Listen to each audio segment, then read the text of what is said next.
This is for the fighters for change. Oppression would win if they were to give up. Our collective wellness depends on their tireless determination, and legalization's slow burn wouldn't be smoldering without them. They break down stigmas, build up equity, and just say yes. Yes to good troublemaking. Yes to being empowered. Yes to fair access.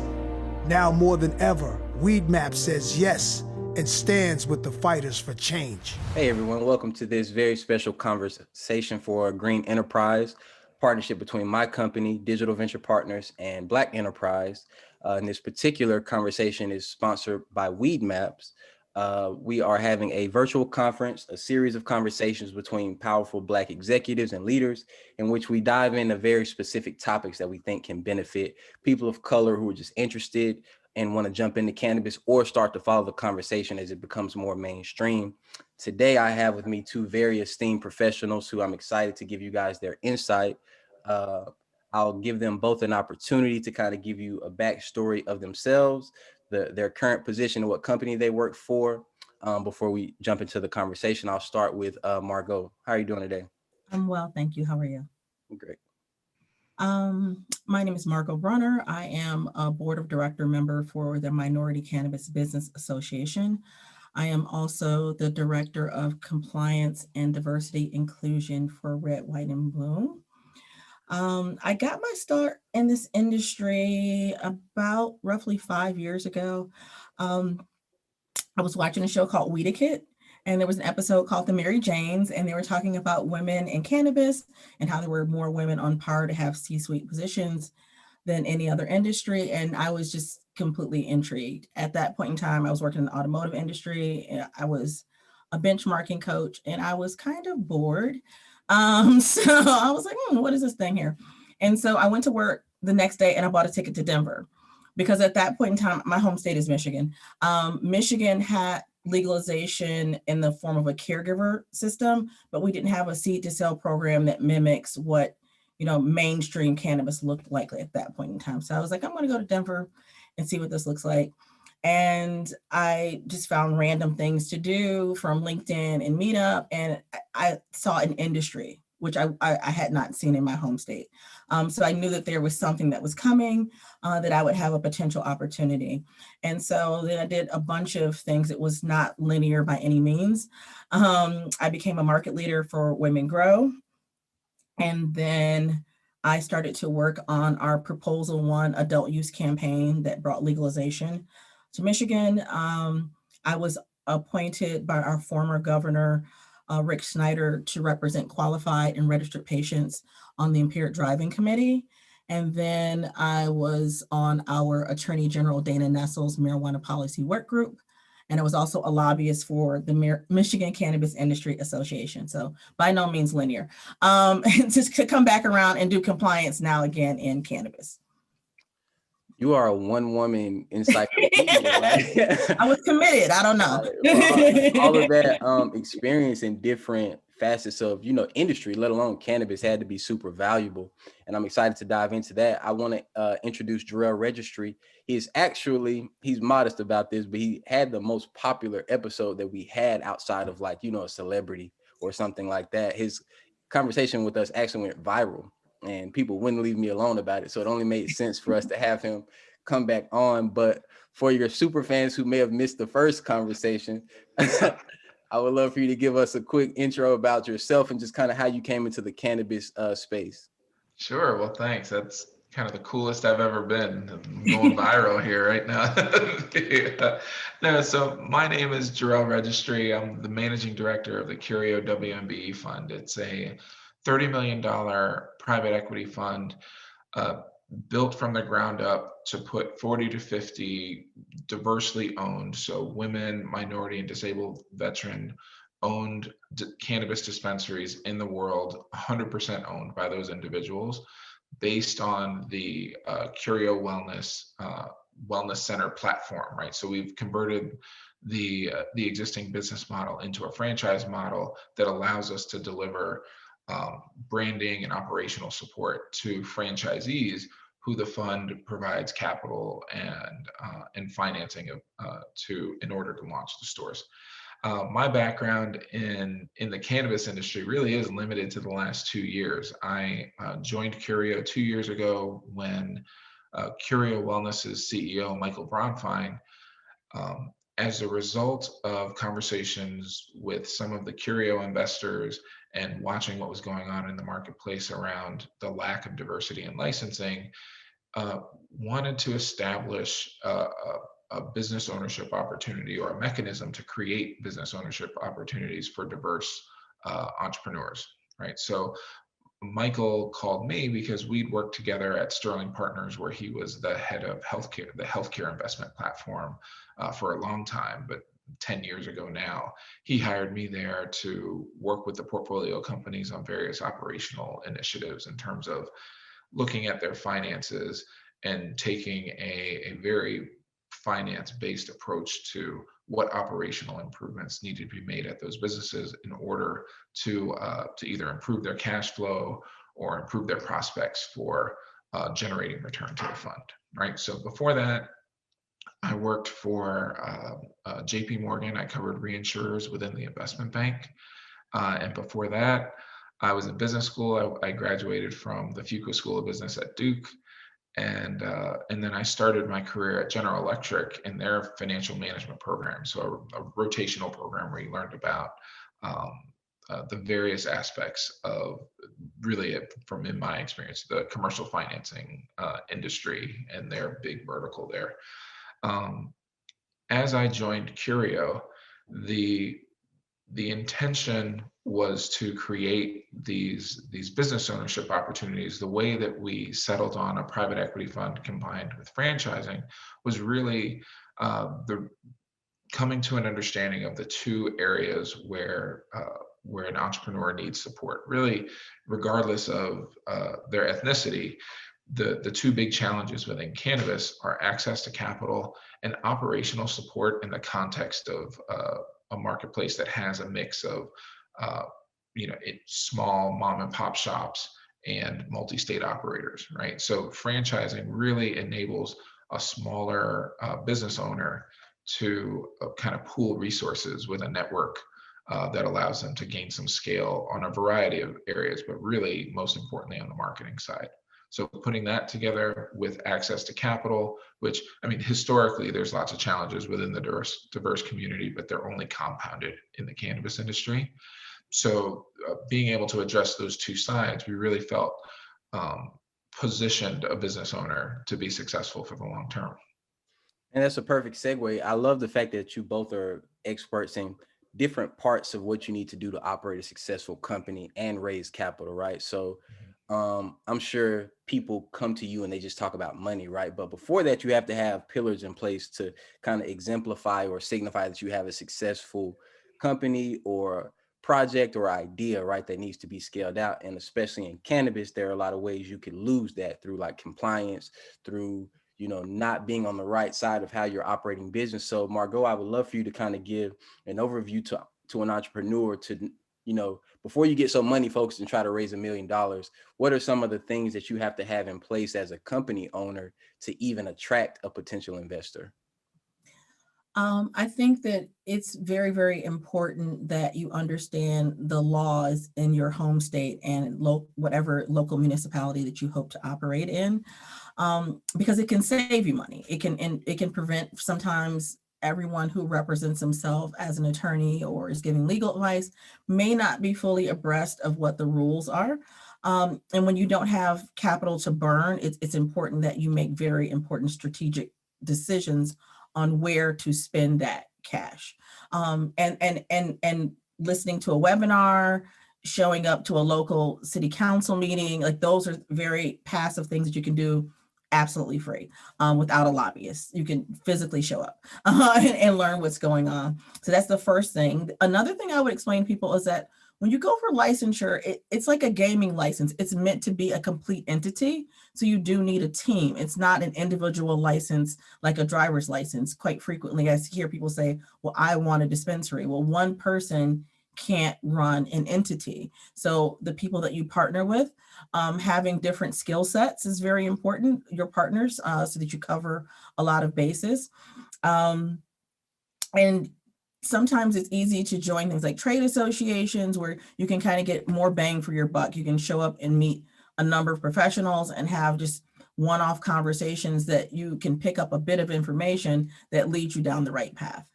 I tell people things like that, right? Because you have to be just as mindful on how you could lose money versus, how you could gain more capital, right?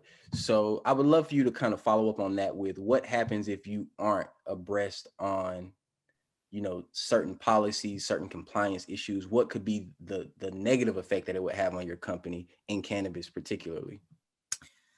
Well, it's interesting because I kind of have one foot in both worlds. I do quite a bit of equity work, and I am, aligned with many equity organizations, but I do work in corporate MSL cannabis, and they raise capital, large amounts of capital, in ways that seem relatively easy to people who are not traditionally, aware of how capital is raised. And when you have a large amount of capital, you can afford to hire the best of the best. You can hire the best and most connected attorney. You can hire the best and most connected marketing group. You can hire the best and most connected lobbyist. And those things make the path easier for those people, honestly, because they just raise the capital and they have the idea and the capital, and then it happens. But if you need to have a little bit more skin in the game, then you need to be aware of all those different facets and all those different hats that need to be worn. And you need to kind of, get out and see what information you can find on your own if you can't afford to hire all those individual professionals to lead you along. And if you have a great interest in a particular municipality where you think that you could potentially be licensed, I want to put a pin in that there. Pre-licensure, all of your capital is at risk. So you don't know that you're going to get the license. You can be the best of the best, and you can still not be chosen, and you will have lost that capital. So understanding that this could go either way when you jump out there is really important, because there are no guarantees here. But knowing those things and knowing that there are people that are going to come into the market with essentially a box that has all the tools in it, you need to gather as many tools that you possibly can. Also, be aware that marketing and branding are evolving. Be aware that on a federal level, the policies are evolving that will trickle down and affect the things that are happening in your own business. I think are all very important. Okay. And then assuming that, an entrepreneur gets that right, what you just spoke about, and just the preparation of the process to even approach an investor. Jerel, I'd love to come to you and kind of explain, because a lot of us don't know the differences between types of investors, an angel versus a family office versus PE. What are kind of some of the main segments of investor, and what are the differences that they look for and how you should approach them? Sure. So I think sticking to the structure you laid out of individuals or angel investors, family offices, and institutional, and I'll wrap private equity and institutional, but really that includes a whole ecosystem of types of investors there. But sticking with those three groups, an angel investor is really an individual with the means to provide investment. Frequently, they'll look to it's as much a passion for them as it is an investment or revenue generating activity. They're looking to either support or take a hand in developing businesses. And they can be a great resource for a first-time entrepreneur, but there's an element of dating to that, right? You want to make sure that you find the right match of someone who both is who you align with on what you want to accomplish, on your work style, which probably I would expect that to be one of the more frequent areas that it can go wrong, because it's easy to understand, if your idea is investable, what it is. You've likely driven the clarity to what your goal is, but knowing how you guys will interact on an ongoing basis is an important facet of choosing who to partner with in terms of that capital.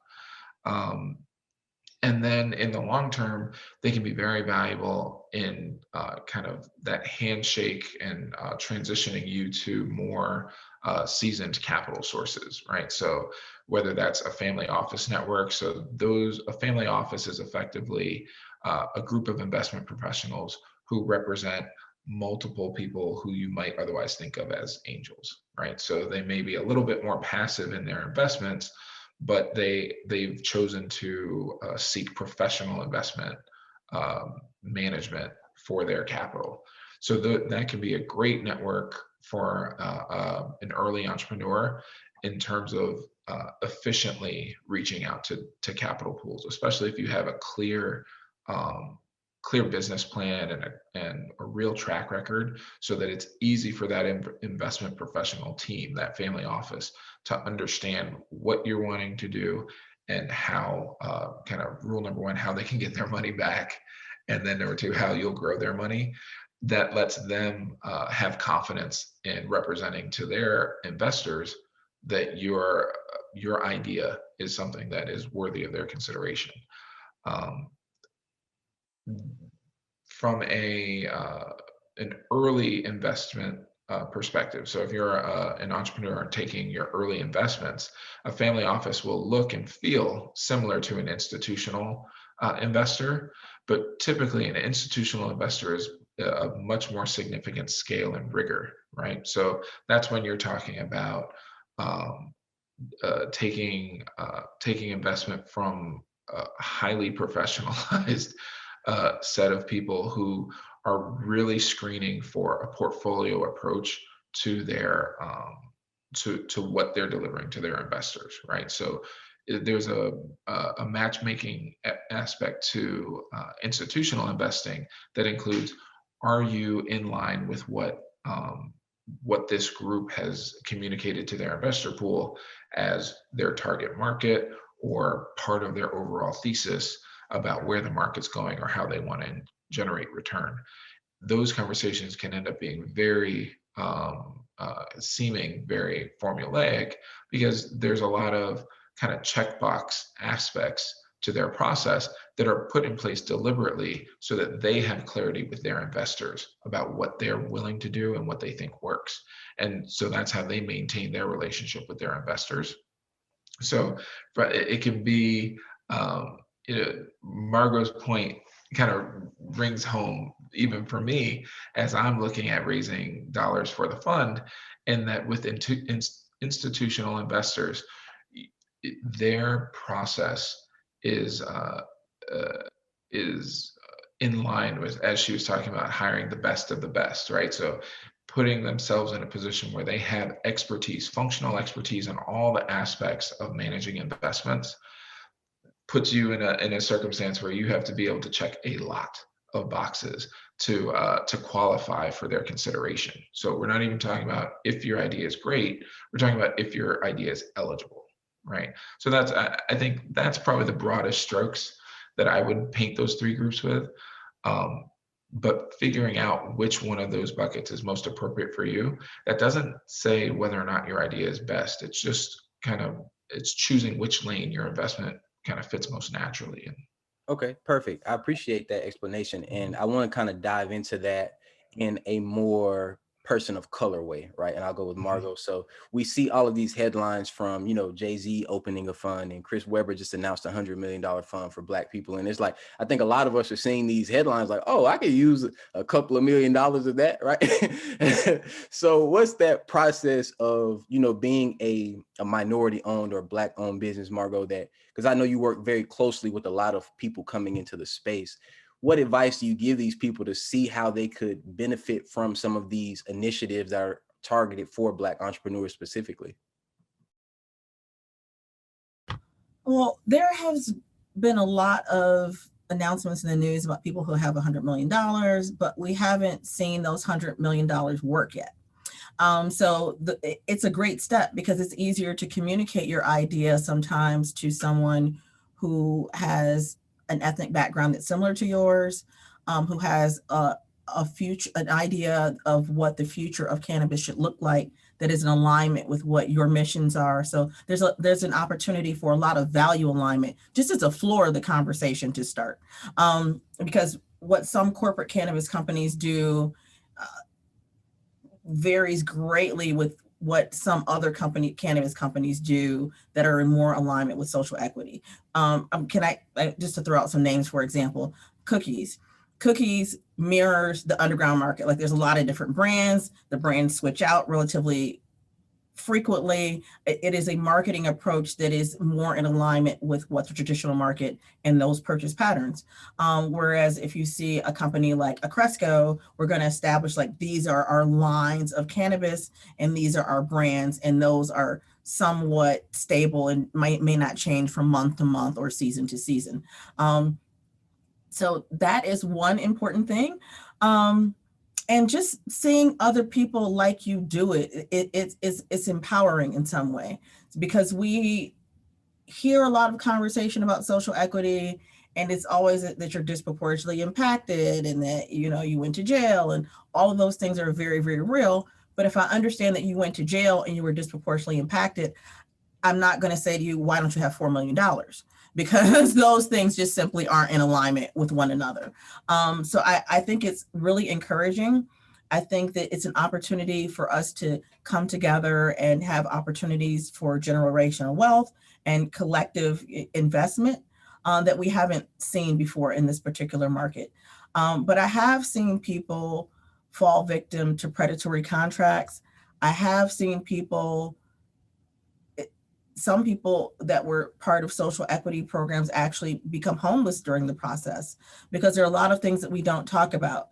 You think that you're going to go for your dream and it's going to happen, and it doesn't always work that way. There can be a lawsuit at a municipal level that halts the program, and you're still paying for your real estate. You're still paying either a monthly mortgage on your building, or you're paying a lease on a building, and that is burning up your capital. There can be things that are completely outside of your control that cause your investors to pack up and go home. So understanding that at the start is very, very important, because it can be disheartening. Like, people put everything that they have on the line to take part in this dream, and it doesn't always happen as easily or as quickly as we would have hoped. Right, and that'll lead me into another thing I would love you both to explain from your professional perspective. Margeaux, I'll come back to you quickly.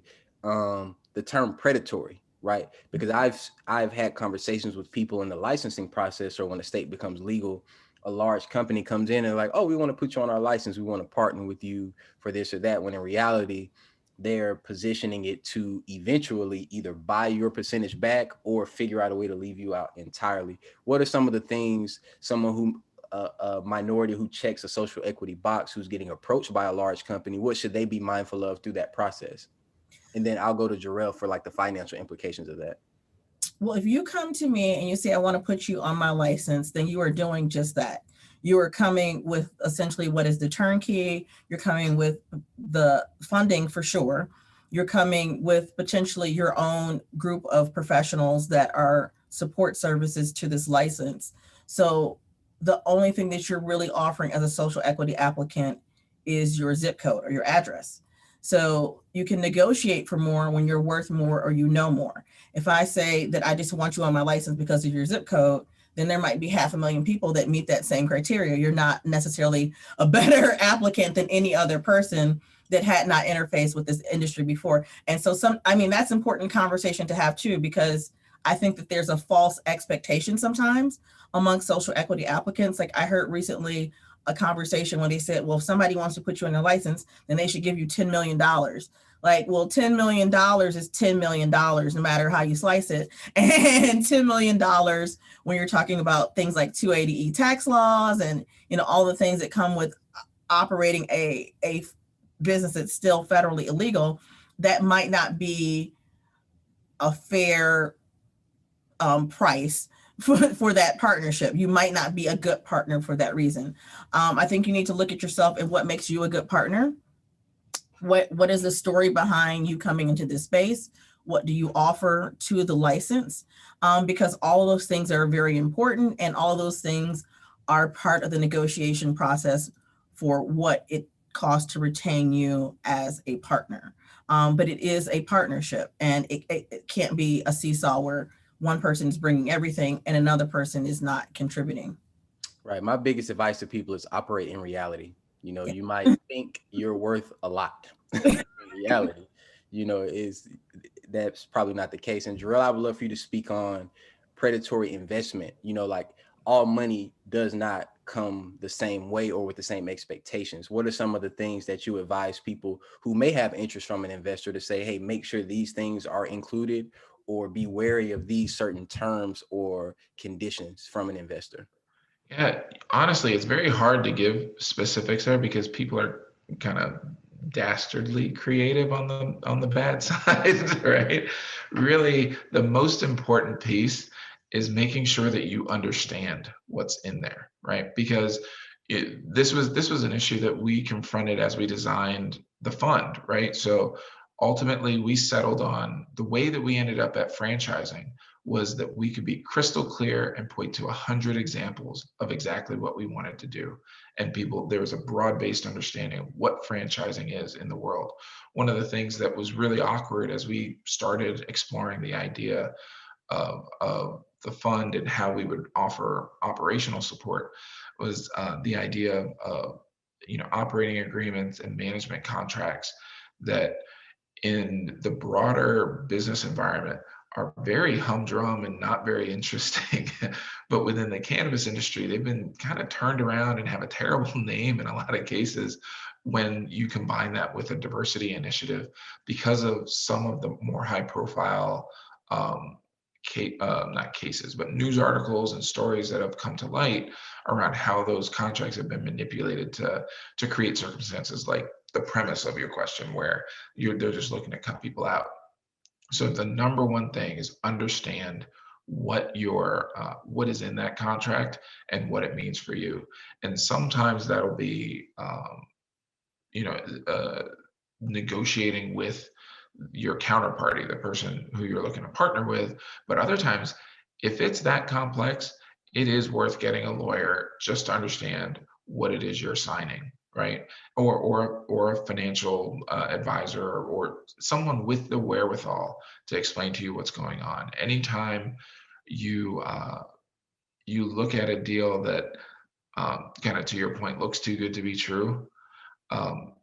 In cannabis, it's a confusing circumstance because some of the kick points in this business can be very extreme, whether it's caused by 280E or just natural scale or a particular market converting to full legalization, right? So you really do need to make sure you just understand the machinery of what's happening and then decide if the numbers make sense, right? So, kind of a high level answer, but that really is the crux of it. I mean, the other bit is, if somebody is, it's easy. The easiest context I can think of to give a concrete example is around lending, right? And making sure that the terms of your lending agreement aren't out of step with, think of like your mortgage, right? Like you're allowed to pay off your mortgage early, right? You can look at the marketplace and figure out what's a competitive mortgage rate, right? And you can understand if you have a debt agreement that no one anywhere has ever heard of the terms or the structure that it uses, stop, right? There are a lot of forms of debt agreements out there. There are not too many reasons that somebody should be coming up with a de novo agreement for your beautiful snowflake does not require a unique debt agreement, right? So just be mindful of as things become more arcane, that would be a red flag for me. Okay, great. And I want to kind of go into a more future facing conversation, right? Because I think we can all agree cannabis had a great year in 2020 overall, in spite of the pandemic, right? New states legalizing, the idea of someone like New York coming on board, it has huge implications, right? And then, the Democratic administration coming into the White House and taking back the Senate. Now there's this interest in cannabis to the average person, right? And I tell people, you're kind of late, but you're still a little bit early. And it makes sense to us inside here, right? So Margeaux, kind of what advice do you give to the person who's hopping into it right now in 2021, who may not know the first thing about cannabis? When people say, well, what should I do in cannabis? I always say, well, what did you do before? And there might be a way for you to transition some of those skills.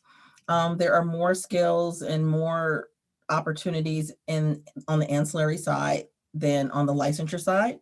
Licensure is very competitive for all people, not just social equity applicants and small minority-owned business. This is just a competitive landscape.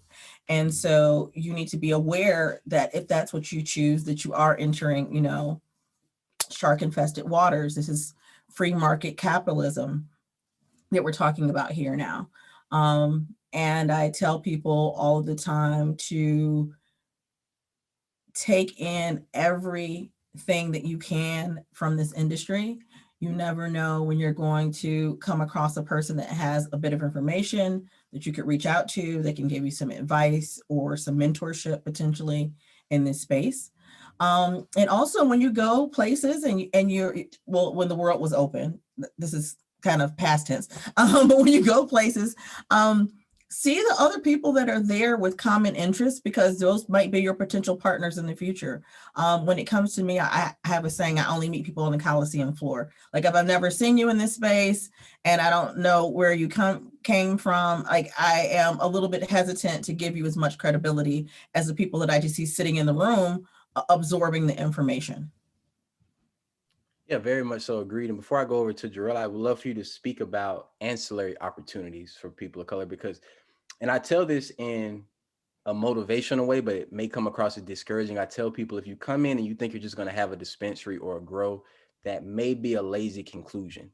I always tell people, go around the industry, do your research, really develop an idea of where you may fit in. And then if you still settle on retail or cultivation, then do it. But what are some of the other opportunities that aren't necessarily plant touching? Oh, there are a multitude of opportunities for vendors. So just when you start with the structure of a license to begin with, you're going to probably need an attorney. You're going to need potentially a lobbyist. You're going to need a CPA for your attestations.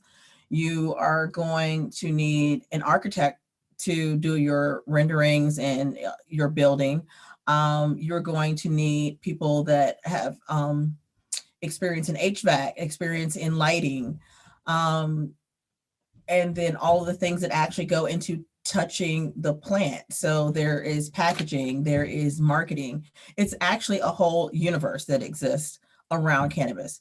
The thing about cannabis is when you say I'm going to be into marketing or the CPA, that's not the same as a person who is the owner of the retail establishment. So I think that people come with really high expectations when it comes to cannabis. Like I'm going to be a millionaire in 6 months or next year. And if you have the investors that Jerel was talking about, then you got to pay those people back first before you become a millionaire. So it's a very long commitment. If you have, an appetite for delayed gratification, then certain things are more appealing than if you want to earn revenue in the next 3 to 6 months. Okay, and then Jerel, I'll go over to you with kind of the finance portion of that. What are some of the benefits to coming up with a really feasible idea that's not plant touching? How does that open you up to more favorable investment opportunities?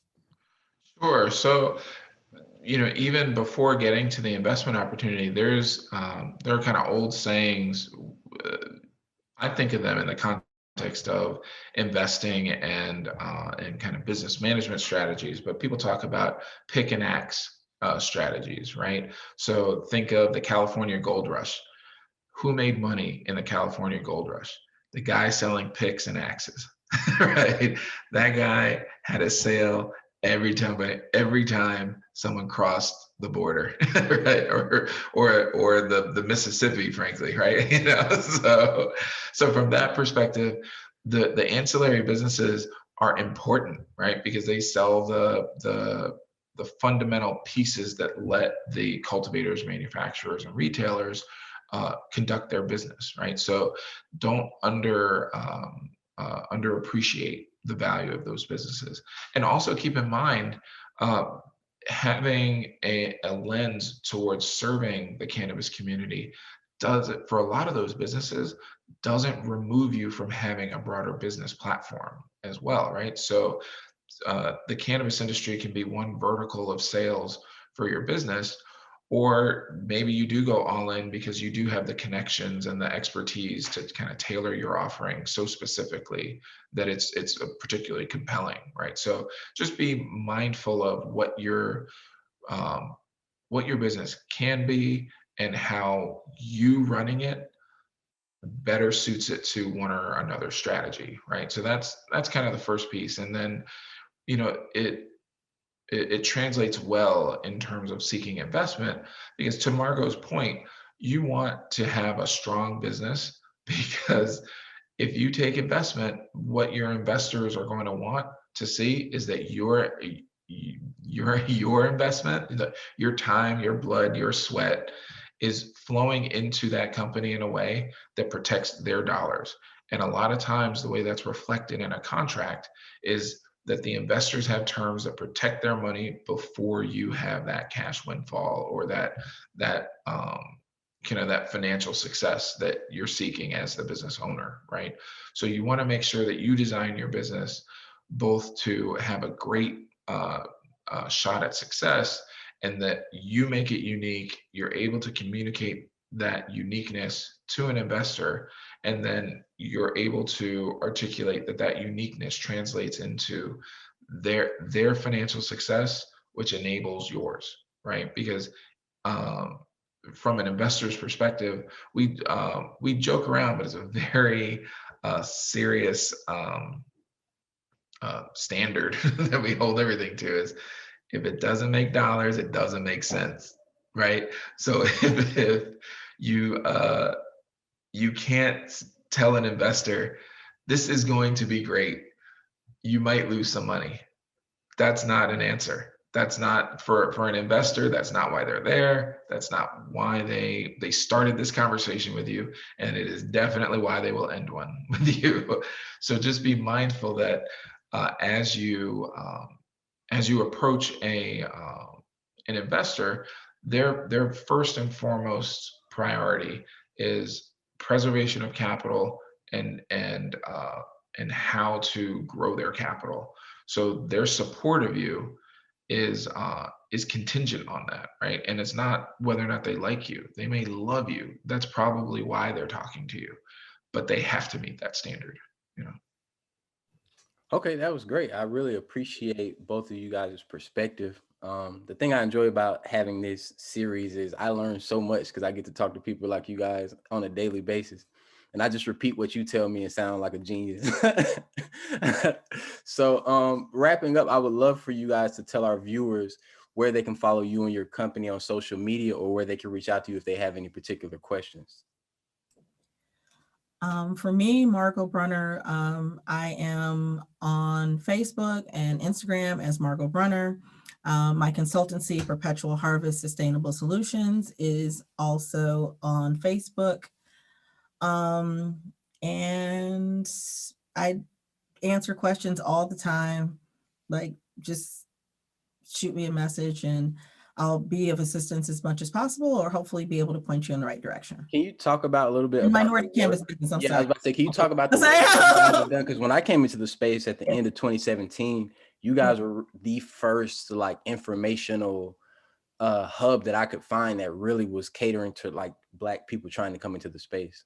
And we do. And we host boot camps and workshops and webinars that connect people to top-notch advisement, which is very important, because even if you can't go out and retain the top-notch person, maybe you can listen to a webinar and get a bit of information that gives you the same knowledge, because there's some deltas here that aren't just financial. Like, there is a huge delta in information and exchange of information, because cannabis is new and a lot of it is tribal knowledge. Like, people sit down and have a conversation, or they go to a golf outing.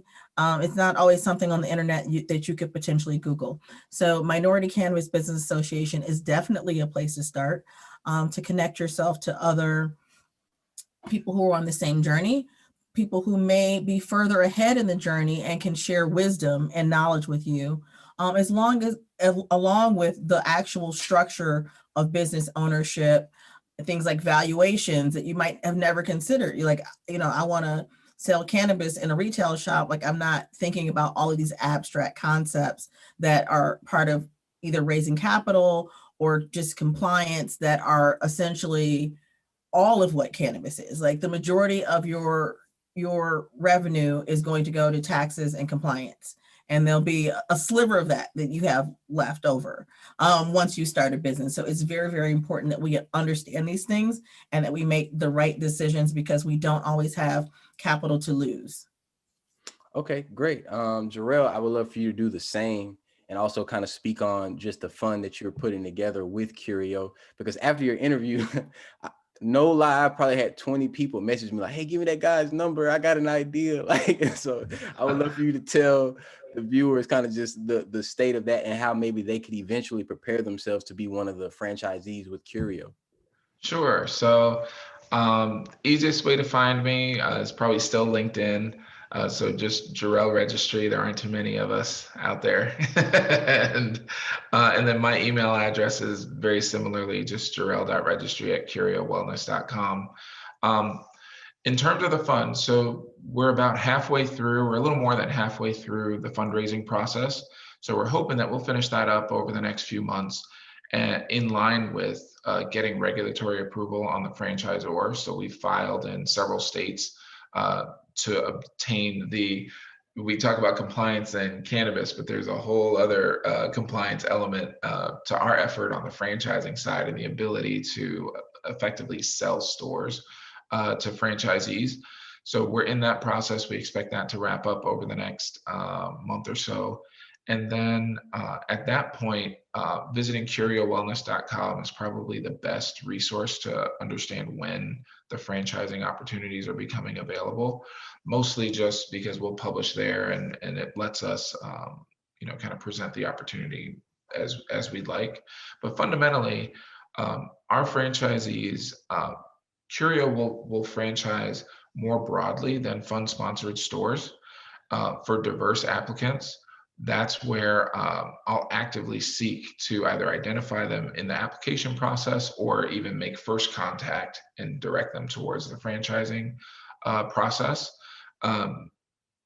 My goal is to identify people who have the clinical and retail and honestly entrepreneurial fire to push a business into existence, right? Because my expectation is that most of our franchises will be de novo licenses, right? So we'll sponsor a franchisee who is seeking to submit an application for a license.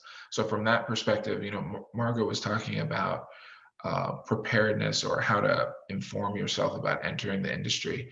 One of the pieces that I'd add on to that is knowing as much about either your local market or the market you want to end up in as possible. So learning as much as you can about that state-based program, learning as much about your intended municipalities' enthusiasm or inclinations around allowing cannabis in their space to the extent they have those rights. It varies from state to state.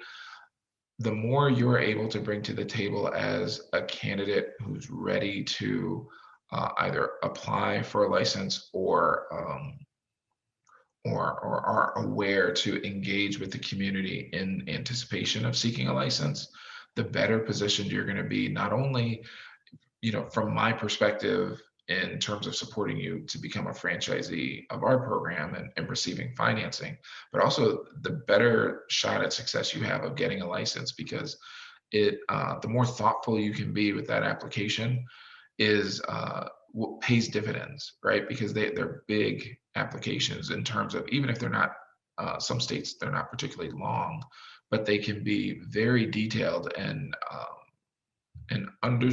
presenting a clear picture of what the business is that you're applying for a license for is probably the biggest, I think of things in terms of superpowers, but that is a superpower too, right? Like being able to communicate clearly what this thing will be in a credible way that suggests its success in the context of that state's program is really important. So the more thinking you can do and the more information gathering you can do ahead of time, the better. So basically, you're giving them all the tools and resources to build the house, but as a franchisee, you still have to build that house. Because I was having people, they were like, "Oh, give me Jerel's email. I got this pre-roll machine." I'm like, "Bro, you didn't even watch the interview." So that's just for clarity, so my mandate is very narrow. So just the same way that we talked about the institutional investors, they have that long checklist of things that they need to meet. The agreement I have with my investors is explicitly to sponsor diverse entrepreneurs in launching franchise stores based on our model. So that my investment activity is very specific Right. to that mandate, right? So I love and enjoy speaking to entrepreneurs and learning about what they're doing, but honestly, that's on the hobby side. My business being the fund is targeted specifically at that goal. Okay, perfect. I definitely appreciate both of y'all coming on. I look forward to seeing where your story goes and having you guys on at a later date.